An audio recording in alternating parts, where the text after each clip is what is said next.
Mom, I can take you to your appointment tomorrow. I already cleared my schedule, I said, phone pressed between my ear and shoulder as I scrambled to rearrange my work calendar. A pause. That familiar pause that always preceded disappointment. Well, Jessica already offered to take me. She knows exactly how to talk to Dr. Miller, and last time you took me, you forgot to ask about my medication refills. I closed my eyes, inhaling slowly as I absorbed the familiar sting. 38 years old, and still the inadequate daughter. The text message that arrived later that evening only twisted the knife deeper. Your sister is bringing her special chicken soup tomorrow. At least someone remembers what helps my arthritis. I stared at those words glowing on my screen, feeling that familiar heaviness settle into my chest. A weight I'd been carrying for as long as I could remember. A weight made of expectations I could never quite meet, of comparisons I could never win, of a love that always seemed conditional. For as long as I could remember, my existence in my parents' home had been defined by comparison. Jessica was the golden standard, the daughter who could anticipate their needs before they voiced them, who remembered every detail of their medical histories, who always arrived with the perfect casserole and never forgot a birthday. I was the daughter who tried too hard, who always missed some crucial detail, whose efforts were accepted with a tight smile and quiet correction. Your sister would have known to bring the blue throw blanket, not the green one. The blue one doesn't irritate your father's skin. Jessica always remembers to call before she comes over. We could have been napping. If your sister were here, she'd know what to do. The weight of these comparisons had become so familiar that I'd stopped noticing them, the way you stop hearing the ticking of a clock that's been in your house for years. They were the backdrop against which I performed my daughterly duties, a constant reminder that no matter how hard I tried, I would always fall short. I'd made peace with it, I thought. I showed up anyway. I drove 3 hours every other weekend to mow their lawn, clean their gutters, organize their medications. I rescheduled client meetings to take them to appointments. I researched retirement communities when their 2-story home became too much to manage. I called every evening at 7 p.m. sharp, listening to the same stories about the neighbor's dog and dad's blood pressure. And yet, in the careful accounting of my parents' hearts, my ledger always showed a deficit. There were moments of genuine connection, brief windows when I felt truly seen. Dad and I working side by side in his workshop, the comfortable silence broken only by the sound of sandpaper against wood. Mom sharing her grandmother's handwritten recipes with me, her fingers tracing the faded ink as she told stories of family I'd never met. These moments sustained me, gave me hope that beneath the comparisons and criticism lay a foundation of love that could, perhaps, one day be enough. But those moments were islands in a vast sea of inadequacy. More often, I found myself shrinking in their presence, carefully monitoring my words, my tone, my expressions. I became a chameleon, shifting and adapting to minimize their disappointment, to catch even the smallest droplets of approval. "You've done the dishes wrong again," Mom would say, rearranging the plates I just loaded into the dishwasher. "The glasses go on the top rack, Eleanor. How many times do I have to show you?" I would nod and apologize, swallowing the urge to point out that the dishes would get clean regardless of their placement. What mattered wasn't the dishes, but the ritual of correction, the familiar dance of my failure and their guidance. "Your sister reorganized my entire kitchen last month," she'd continue, her hands moving efficiently among the silverware. "Everything has its proper place now." Another nod, another apology. Another small death of the authentic self. I couldn't seem to be in their presence. The first real fissure appeared last winter, when Dad fell in the driveway. I was the one who drove through a snowstorm to get there, who sat in the emergency room for 8 hours, who arranged for a hospital bed in their living room and hired a part-time nurse.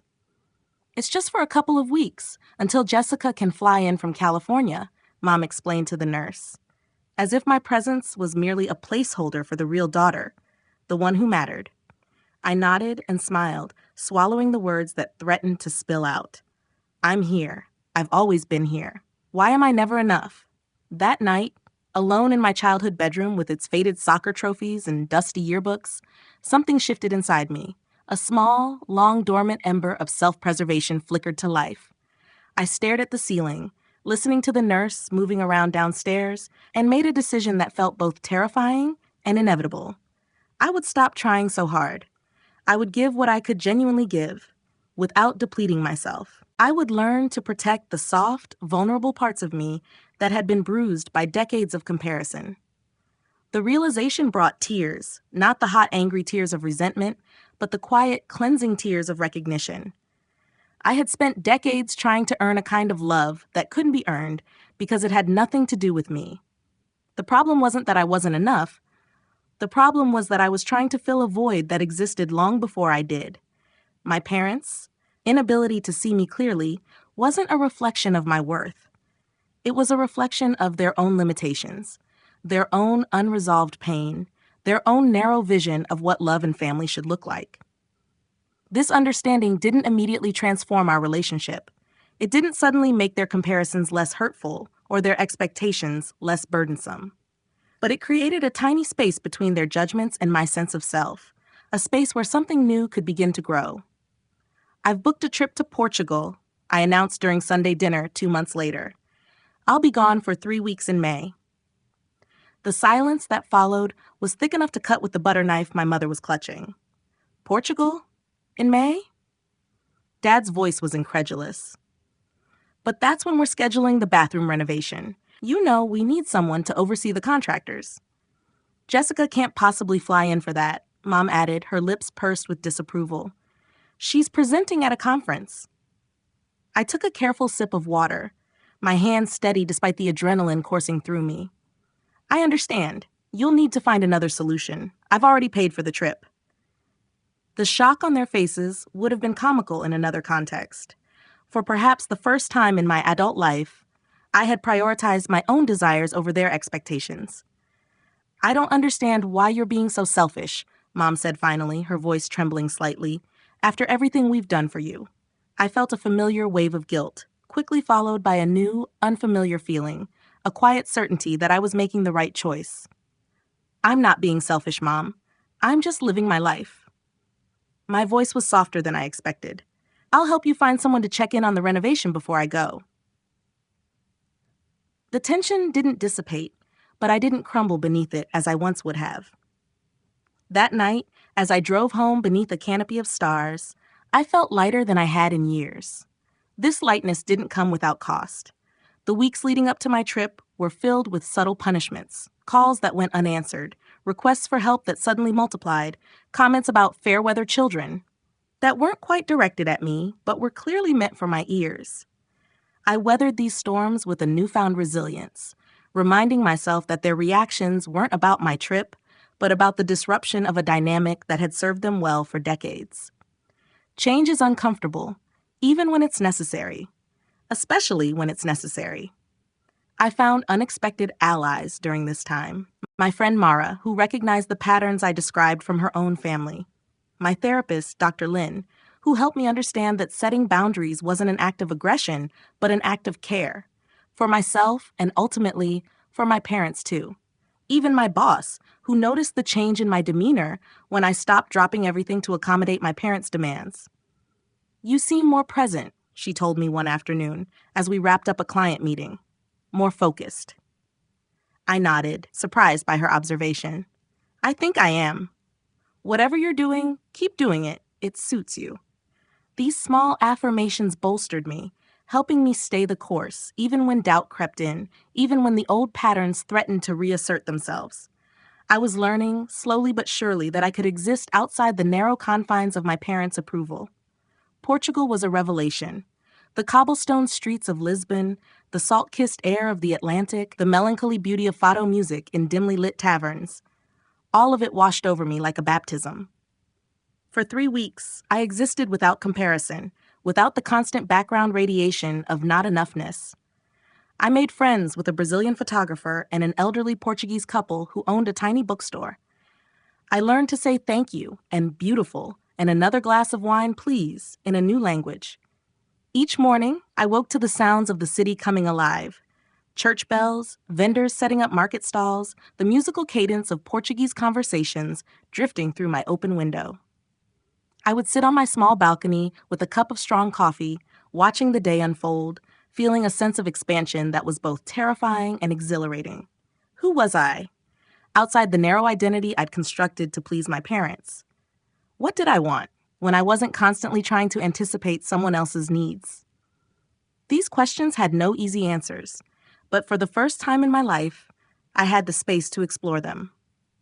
I discovered that I loved solitude, the rhythm of days shaped entirely by my own choices. I discovered that I had opinions about art and food and politics that weren't merely echoes of others' thoughts. I discovered that I could strike up conversations with strangers, navigate unfamiliar streets, solve unexpected problems, all without falling apart, all without needing external validation. In a small coastal town south of Lisbon, I sat alone on a cliff overlooking the ocean, watching the sun sink into the horizon in a blaze of orange and pink. The beauty of it brought tears to my eyes, not because it was particularly more stunning than other sunsets I'd seen, but because I was fully present for it. There was no voice in my head telling me I was experiencing it wrong, no internal critic measuring my appreciation against some impossible standard. I sent my parents carefully selected postcards, scenic vistas, historic monuments, with cheerful, superficial messages. The weather is beautiful. The food is amazing. Miss you both. What I didn't write was the truth. I don't miss the person I am when I'm with you. When I returned, tanned and rejuvenated, there was a new coldness in my parents' reception.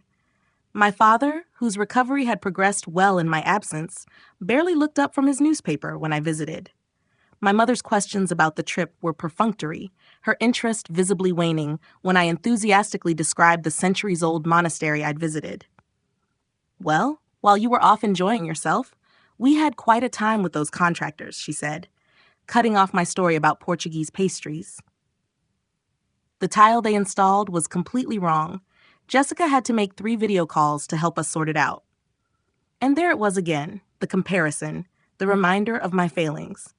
But this time, it didn't pierce me as deeply. I'm sorry that happened, I said simply. I'm glad Jessica could help.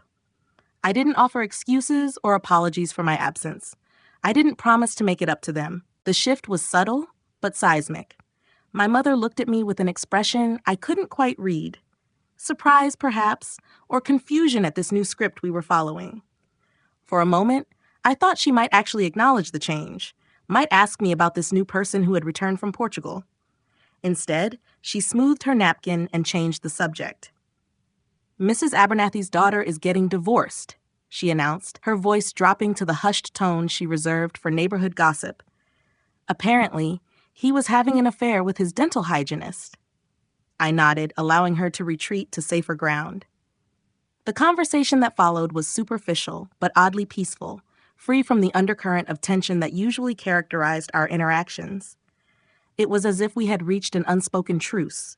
Not a resolution, not yet, but a temporary ceasefire in a battle neither of us knew how to end. Over the following months, I continued to redraw the boundaries of our relationship. I still called regularly, still helped with practical matters, but I no longer dropped everything at the first hint of their disapproval. I planned another trip to New Mexico and didn't ask for their blessing. I started seeing a therapist who helped me understand that my worth wasn't contingent on their validation. The accusations began as muted disappointment, but grew increasingly direct. You've changed, my mother said one evening, her voice crackling over the phone. You used to care about family. I still care, I replied, feeling a familiar tightness in my chest. I'm just trying to find a balance. Balance? She almost spat the word. Is that what you call abandoning your parents in their old age? Jessica would never. Mom, I interrupted gently.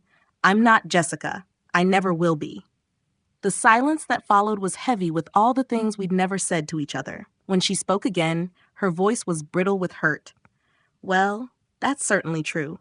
Jessica would never be so cruel. The word landed like a physical blow. Cruel. Was that how they saw my fragile attempts at self-preservation? As cruelty? That night, I sat on my balcony, watching the moon rise over the neighbor's pine trees, and cried for the first time since Portugal.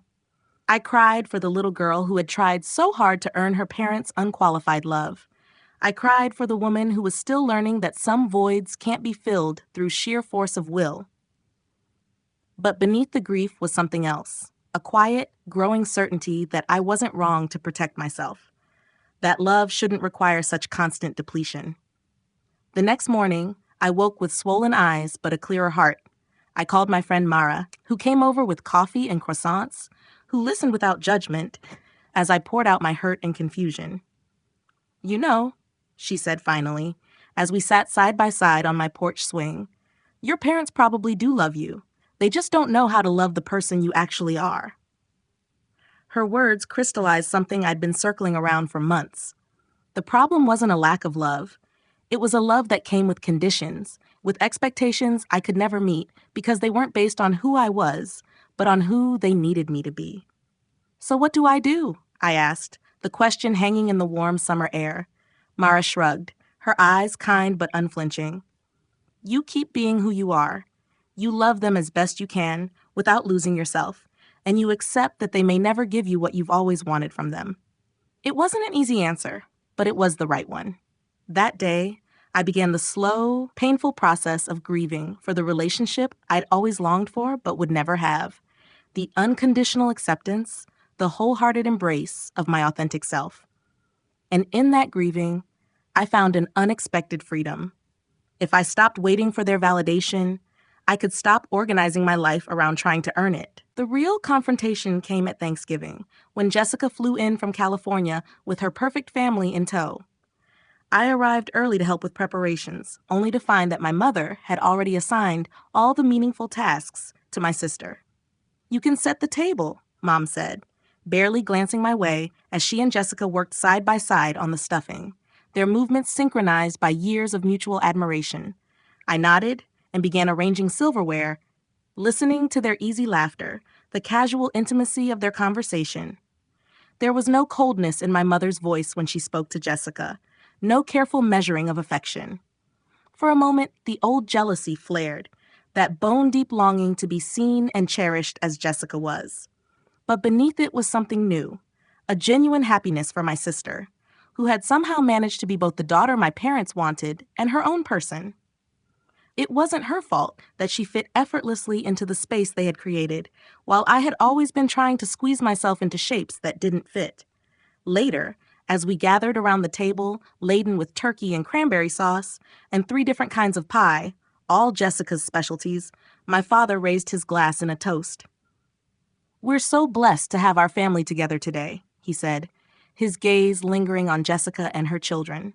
"Some of us," a pointed glance in my direction, "might have other priorities these days, but blood is blood." The table fell silent. Jessica looked uncomfortable, her husband suddenly very interested in his mashed potatoes. My mother's face was a mask of vindication, as if my father had finally said what she'd been thinking all along.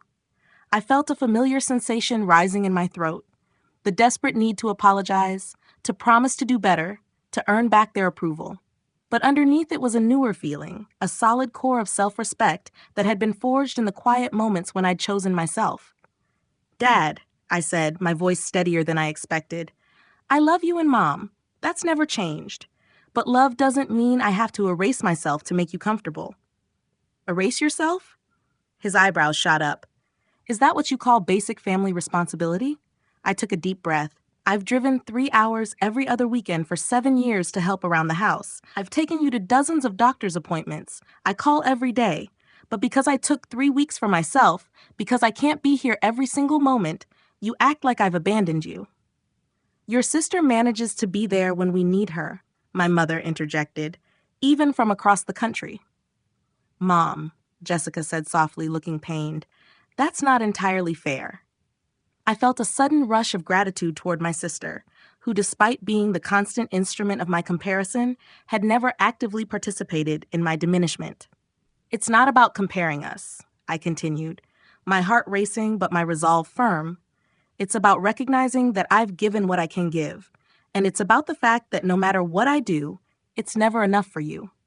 The words hung in the air, dangerous and true. My father's face flushed with anger, my mother's with hurt. But I didn't take the words back. I couldn't. "If you think setting boundaries makes me cruel or selfish, then we have very different definitions of those words," I said finally.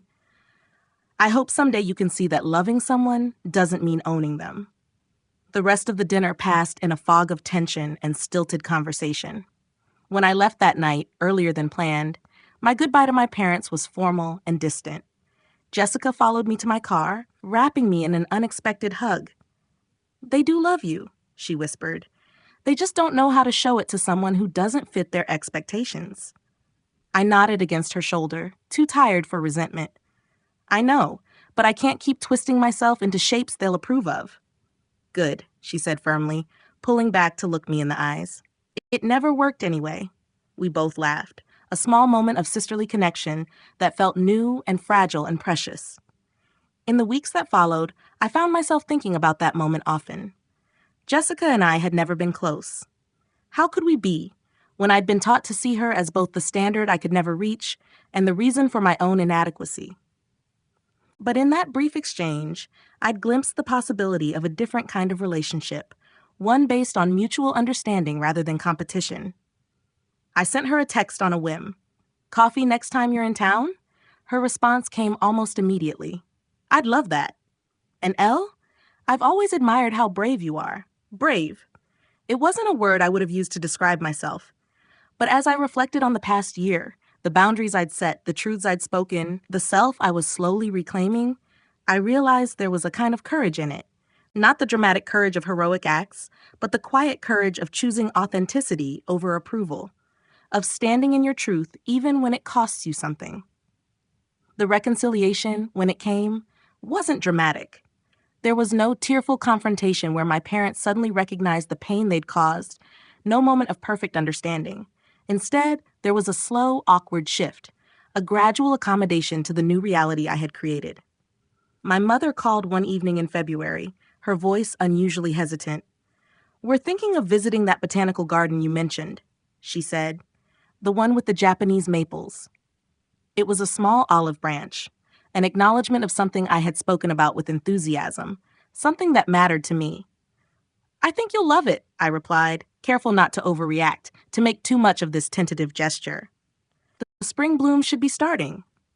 "Well," she said, her voice still stiff but not cold, "perhaps you could come with us, if you're not too busy with your other activities." It wasn't a full embrace of my autonomy, but it was a step, a recognition, however reluctant, that I existed beyond my usefulness to them. "I'd like that," I said simply. The visit itself was a study in careful navigation. We walked the winding paths of the garden, admiring the early spring flowers, discussing safe topics like the unseasonably warm weather and my father's new blood pressure medication. There were moments of tension, my mother's barely concealed annoyance when I suggested lunch at a restaurant she hadn't chosen, my father's pointed comment about children who forget where they came from. But there were also moments of genuine connection. My mother's delight when we discovered a hidden grove of cherry trees in full bloom. My father's gruff compliment when I helped him navigate a particularly steep path. These weren't earth-shattering changes, but they were evidence that our relationship wasn't static, that growth was possible even after decades of entrenched patterns. Back at their house afterward, as my mother fussed with the coffee maker and my father settled into his armchair with the newspaper, I noticed something I'd overlooked during previous visits: a framed photograph on the mantel. It was me, standing on the cliffs in Portugal, face tilted toward the sun, the ocean stretching endlessly behind me. I hadn't sent them this picture. Jessica must have shared it from my social media. "You looked happy there," my mother said, following my gaze as she set a cup of coffee in front of me. "In that Portuguese place." There was something in her voice I couldn't quite identify, not quite envy, not quite admiration, but perhaps a hint of both. I answered honestly. "It was beautiful." She nodded, her eyes lingering on the photograph. "Your grandmother, my mother, always wanted to travel. She had a whole drawer full of brochures, places she'd never see. It was the first time she'd ever shared this with me, this glimpse into her own mother's unfulfilled dreams. I wondered suddenly how much of her criticism of me was rooted in her own regrets, her own unlived life. "You could still go," I said gently. "Travel, I mean, you and Dad." She shook her head, a small, dismissive gesture. "Oh, we're too old for all that now, but it's good that you're doing it while you can." It wasn't a full blessing of my choices, but it was something. A crack in the wall of disapproval.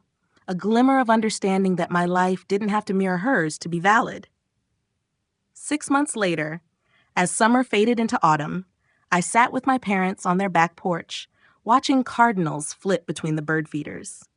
My father's health had improved enough for him to resume his gardening, and my mother had joined a book club at the local library. Small changes that had given them lives somewhat separate from their needs and expectations of their daughters. Our relationship remained a work in progress. There were still moments when comparisons slipped into conversation, when my mother's disappointment clouded her features. But I had learned to let those moments pass without absorbing them, to recognize them as habits rather than truths. I had taken 2 more trips, one to Quebec, one to New Mexico, returning with stories and photographs that my parents now listened to with something approaching interest. I called less frequently but more meaningfully. I helped when I could do so without resentment and set clear boundaries when I couldn't. And most importantly, I had stopped measuring my worth by their approval. "Your sister sent a new photo of the grandkids," my mother said, passing me her phone. I smiled at the image of my niece and nephew, their faces smeared with ice cream and delight. "They're getting so big." "Yes," she agreed. And then, after a small hesitation, "She mentioned you've been FaceTiming with them every Sunday. Teaching them about birds, was it?" "Native birds in their area," I confirmed, surprised that Jessica had shared this with our mother, more surprised that my mother had retained it. "They're keeping a backyard list." My mother nodded, her gaze returning to the cardinals. "You always did love birds, even as a little girl."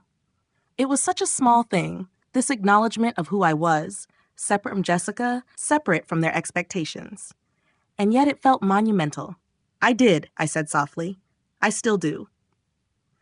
The afternoon light cast long shadows across the yard as we sat in companionable silence, watching the birds come and go. 3 people slowly learning that love doesn't have to be perfect to be real. That sometimes the most profound healing begins not with grand gestures or dramatic confrontations, but with the quiet decision to honor your own heart. As the sun dipped below the horizon, I felt a peace that had nothing to do with their validation and everything to do with my own. I had stopped trying to be enough for them and had finally become enough for myself. And somehow, paradoxically, that was beginning to be enough for all of us.